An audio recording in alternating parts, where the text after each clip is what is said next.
Mga kapuso, ngayong malapit na ang kabi-kabilang handaan, doble ingat sa mga nabibiling sangkap na pangluto.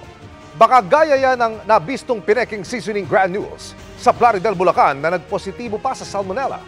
Nakatutok si John Consulta, exclusive. Armado ng search warrant, pinasok ng NBI Dangerous Drugs Division ang warehouse na ito sa Plaridel, Bulacan. Unang na-corner ang boss na Chinese national sa kanyang opisina.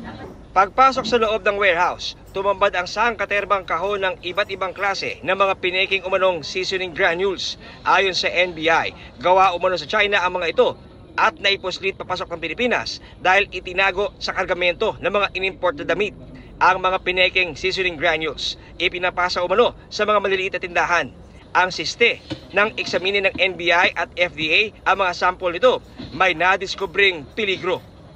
The initial finding is there's a presence of salmonella, which indicates that it's not fit for human consumption.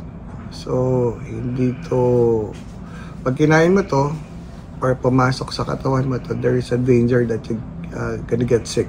Ang salmonella ay isang uri ng bakterya na nagdudulot ng gastrointestinal illness.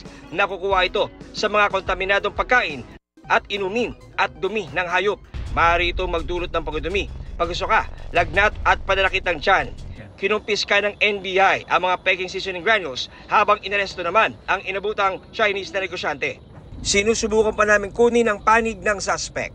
Paalala ng NBI, Meron tayong mga reputable supermarkets where you can buy these seasoning granules na safe kayo na bumili doon. ipinag-utos na ni NBI Director Jamie Santiago ang pagkasagawa ng follow-up operation para matukoy ang mga lugar kung saan binabagsak ang mga counterfeit na seasoning granules. Para sa GMA Integrated News, John Consulta, nakatutok 24 oras.